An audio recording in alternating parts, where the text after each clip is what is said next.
नमस्कार. मल्हार टीव्हीच्या सकाळच्या बातमीपत्रामध्ये आपलं स्वागत.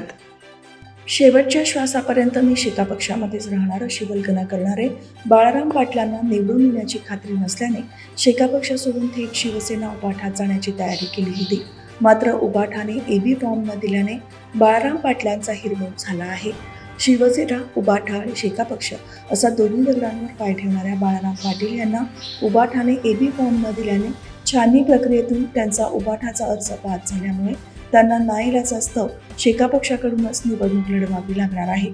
परिणामी गेले काही दिवस उभाठाकडून उमेदवारीसाठी प्रयत्न करणाऱ्या बाळाराम पाटील यांचा पुरता हिरमोड झाला आहे. बाळाराम पाटील यांनी त्यांचे पहिले नामनिर्देशन पत्र दाखल करताना ते ही निवडणूक शेका पक्षाचे उमेदवार म्हणून लढवत असल्याबाबत प्रतिज्ञापत्र तयार केले होते. पण शेका पक्षाकडून लढून विजय मिळणार नाही याची खात्री वाटू लागल्याने त्यांनी शिवसेना उभाठा पक्षाचे उरणमधील उमेदवार आणि माजी आमदार मनोहर भोईर यांच्यासोबत माजी मुख्यमंत्री उद्धव ठाकरे यांची मातोश्रीवर भेट घेऊन लढवत असल्याबाबत प्रतिज्ञापत्र सुद्धा त्यांनी तयार केले आणि ते निवडणूक निर्णय अधिकाऱ्यांकडे सादरही केले. दरम्यान बाळाराम पाटील यांना उभाठाकडून एबी फॉर्म देण्यातही आला. मग मशाल चिन्हाचा प्रचार करत वाजत गाजत मिरवणूकही बाळाराम पाटील यांनी काढली. मात्र तो एबी फॉर्म उभाठाकडून अचानक काढून घेण्यात आला. उभाठाकडून एबी फॉर्म न मिळाल्याने त्यांनी या पक्षाच्या नावाने भरलेला अर्ज फेटाळण्यात आला. त्यामुळे अखेरीस इच्छा नसतानाही बाळाराम पाटील यांच्यावर शेका पक्षाकडून नामनिर्देशन पत्र सादर करण्याची नामुष्की उडवली आहे.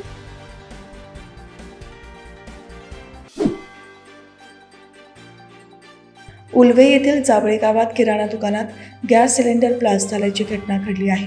या दुर्दैवी घटनेत 3 जणांचा मृत्यू झाला आहे. जावळे गावात किराणा दुकानातील गॅस सिलेंडर स्फोट झाल्यामुळे 2 जण तात्काळ मृत्युमुखी पडले असून अंदाजे 3 ते 4 जण हे भाजल्यामुळे जखमी झाले आहेत. या स्फोट अतिशय भयानक स्वरूपाचा असून यात आणखी काही लोक दगावल्याची किंवा जखमी होण्याची भीती वर्तवली जात आहे. मिळालेल्या माहितीप्रमाणे या किराणा दुकानात अनधिकृतपणे पेट्रोल विकले जात असल्यामुळे या स्फोटाला भयान स्वरूप आले आहे.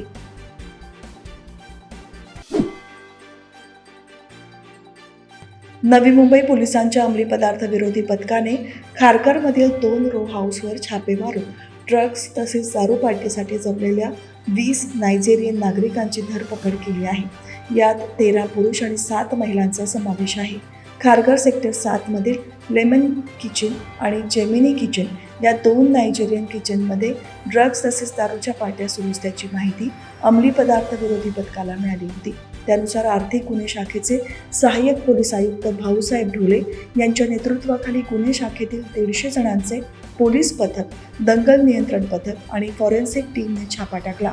यावेळी 20 नायजेरियन पुरुष आणि महिला हे पार्टी करत असताना आढळून आले. या सर्वांना पोलिसांनी ताब्यात घेतले आहे.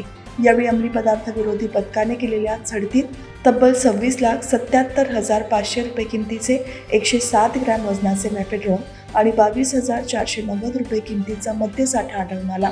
या कारवाईत पकडण्यात आलेल्यांपैकी 13 नायजेरियन नागरिकांनी कोणताही भाडे करार न करता तसेच सी फॉर्म न भरता खारघरमध्ये लेमन किचन आणि जेमिनी किचन चालवत असल्याचे तपासात आढळून आले आहे.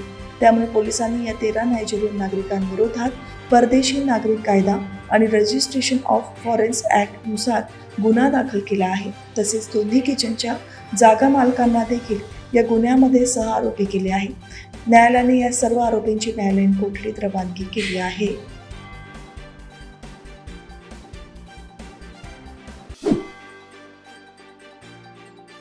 वातावरणामध्ये अनेक बदल दिसून येत आहे. नुकताच पावसाळा संपला असून काही दिवसातच हिवाळा सुरू होणार आहे.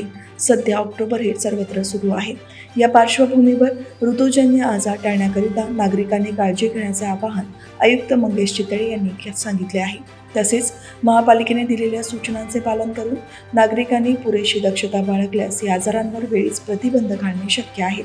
वातावरणीय बदलामुळे सध्या ऋतूजन्य आजार असे की इन्फ्लुएन्झा यामध्ये type H1, N1, H3, N2 असे आजार आढळून येत आहेत. या आजारांमध्ये रुग्णाला ताप, खोकला, घशात खवखव, धाप लागणे, अंगदुखी अशी लक्षणे दिसून येत आहेत. याचबरोबर कीटकजन्य आजार दिसून येत आहेत. असे असले तरी मागील महिन्यापेक्षा या महिन्यातील महापालिका क्षेत्रातील विविध आजारांचा पॉझिटिव्हिटी रेट कमी आहे. त्यामुळे नागरिकांनी घाबरून जाऊ नये. शासनाने दिलेल्या सूचनेप्रमाणे महापालिकेच्या वतीने नियमितपणे घरोघरी सर्वेक्षण सुरू आहे. या सर्वेक्षणादरम्यान कंटेनर सर्वेक्षण, फिवर सर्वेक्षण आणि बांधकाम क्षेत्रातील सर्वेक्षण करण्यात येत आहे. नागरिकांनी ताप, सर्दी, खोकला अशा प्रकारची लक्षणे असल्यास नजीकच्या नागरी प्राथमिक आरोग्य केंद्राशी संपर्क साधावा, असे आवाहन मुख्य वैद्यकीय अधिकारी डॉक्टर आनंद गोसावी यांनी केले आहे.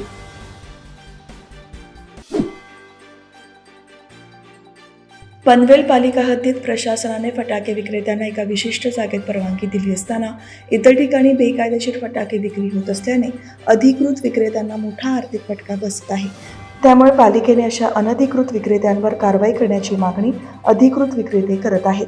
पनवेल महानगरपालिका क्षेत्रात पनवेल, कळंबोली, कामोठे, खारघर, नवीन पनवेल, तळोजा, खांदा वसाहत ही शहरात हे अनधिकृत फटाके विक्रेते कधी रस्त्यावर तर कधी छोट्या टपऱ्यांमध्ये विक्री करतात. कळंबोली तर स्टेशन शेजारीच दुकानातून देखील विक्री केली जाते. त्यामुळे काही घटना घडल्यास मोठी जीवितहानी होऊ शकते. दिवाळीचा सण जवळ आला की विविध ठिकाणी रस्ते, पदपथांवर फटाक्यांची विक्री केली जाते. त्यांना हटवण्याची तात्काळ कारवाई केली जावी, असे अतिक्रमण निर्मूलन तसेच परवाना विभागांच्या विभाग स्तरावरील अधिकाऱ्यांना सांगण्यात यावे, अशी मागणी अधिकृत फटाके विक्रेत्यांकडून करण्यात आली आहे.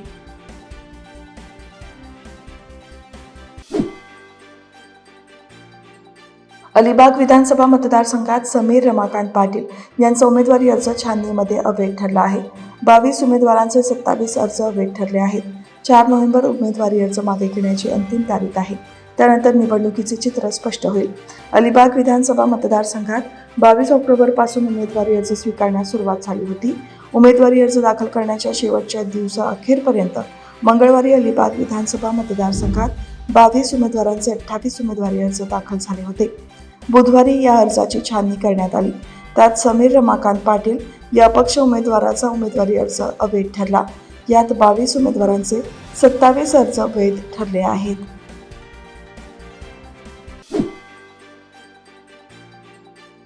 उरण विधानसभा मतदारसंघातील एकूण 16 उमेदवारांचे दाखल करण्यात आलेले 17 उमेदवारी अर्ज उरणचे निवडणूक निर्णय अधिकारी जनार्दन कासार यांनी बुधवारी झालेल्या छाननीत वैध ठरवले आहेत. यामध्ये श्रीकन्या तेजस टाकी, कुंदन प्रभाकर खरत, सुनील मारुती गायकवाड, नीलम मधुकर कडू, बाळकृष्ण धनाजी खरत, कृष्णा पांडुरंग वाघमारे, मनोहर परशुराम भोईर, मनोहर गजानन भोईर, संतोष हिराजी ठाकूर, महेश रतनलाल बालदी, महेश गणपत कोळी, प्रीतम धनाजी म्हात्रे, प्रीतम बळीराम म्हात्रे, प्रीतम जनार्दन म्हात्रे 2 अर्ज, जितेंद्र दामोदर म्हात्रे, सत्यवान पंढरीनाथ भगत अशा एकूण 16 उमेदवारांचे 17 उमेदवारी अर्ज वैध ठरवण्यात आल्याची माहिती उरणचे निवडणूक निर्णय अधिकारी जनार्दन कासार यांनी दिली आहे.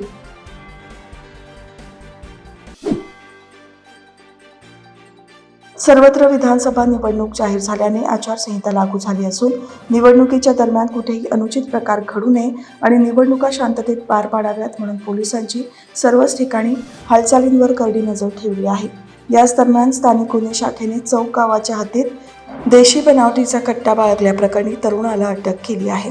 रायगड स्थानिक गुन्हे शाखेचे सहाय्यक फौजदार राजेश पाटील यांना गुप्त बातमीदाराकडून मिळालेल्या माहितीनुसार 23 वर्षीय तरुण सौरभ जगदीश प्रसाद आर्या हा चौक येथील गावाच्या हद्दीत असलेल्या हॉटेल तेजस पार्किंगमध्ये एक देशी बनावटीचे सिंगल बेअर कट्टा आणि 2 जिवंत काडतुसे घेऊन येणार असल्याची माहिती मिळाली होती. त्यानुसार स्थानिक गुन्हे शाखेचे PSI लिंगप्पा सरकर यांच्या पथकाने त्यांच्यावर झडप घालून त्यांच्याकडील 35,000 रुपयांचे एक देशी बनावटीचे सिंगल बोअर कट्टा आणि 1,000 रुपये किमतीचे 2 जिवंत काडतूस ताब्यात घेतले.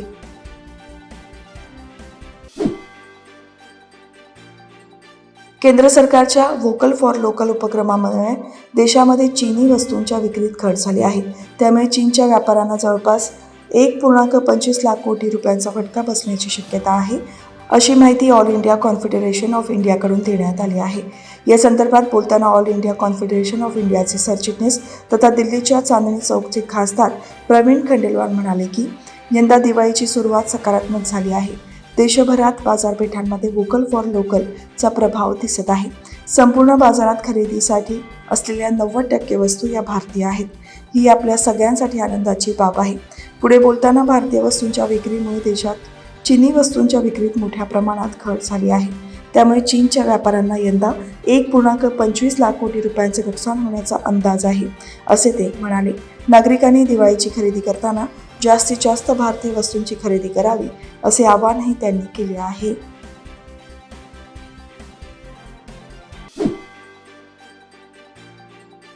स्वर्गीय बाळासाहेब ठाकरेंनी दिलेले हिंदुत्व उद्धव ठाकरेंनी कधीच संपवले.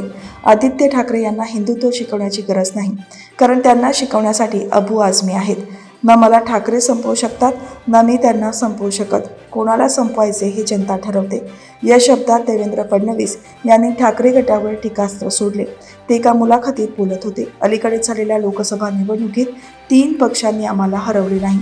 आम्हाला फेक नेरेटिव्हने हरवले. 3 पक्ष आम्हाला हरवू शकले नसते. फेक नेरेटिव्ह कंट्रोल करण्यात आम्ही कमी पडलो. त्याचे आकलन नीट करू शकलो नाही. त्यामुळे या लोकसभा निवडणुकीतून आम्हाला चांगला अनुभव मिळाला, असे उपमुख्यमंत्री देवेंद्र फडणवीस यांनी सांगितले.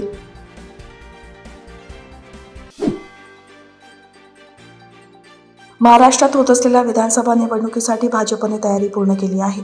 पंतप्रधान नरेंद्र मोदी, केंद्रीय गृहमंत्री अमित शहा आणि इतर बडे नेते महाराष्ट्रात अनेक जाहीर सभा घेणार आहेत. पंतप्रधान मोदी पश्चिम महाराष्ट्र, विदर्भ, मुंबई, कोकण, उत्तर महाराष्ट्र आणि मराठवाड्यात एकूण 8 सभा घेणार असल्याची माहिती आहे.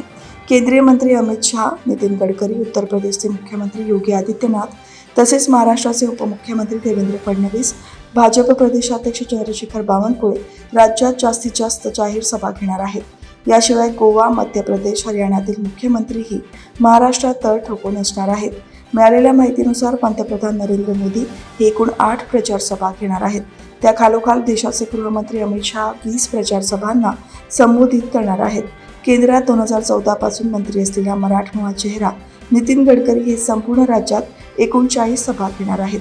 राज्याचे उपमुख्यमंत्री देवेंद्र फडणवीस हे सध्या राज्य भाजपाचा चेहरा असून ते सर्वाधिक 50 प्रचार सभा घेणार आहेत. तर भाजप प्रदेशाध्यक्ष चंद्रशेखर बावनकुळे हे 40 प्रचार सभा घेतील. याशिवाय उत्तर प्रदेशचे मुख्यमंत्री योगी आदित्यनाथ हे देखील तब्बल 15 प्रचार सभांना संबोधित करतील, अशी माहिती आहे.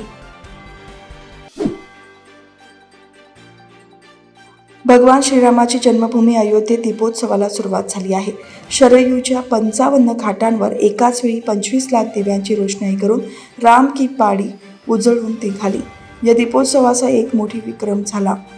दीपोत्सवात विक्रमी 25,12,585 दिवे लावून गिनीज बुक ऑफ वर्ल्ड रेकॉर्डमध्ये नोंद झाली आहे. हे अनोखे दृश्य पाहण्यासाठी शरयू नदीच्या दोन्ही बाजूला हजारो लोक जमले होते.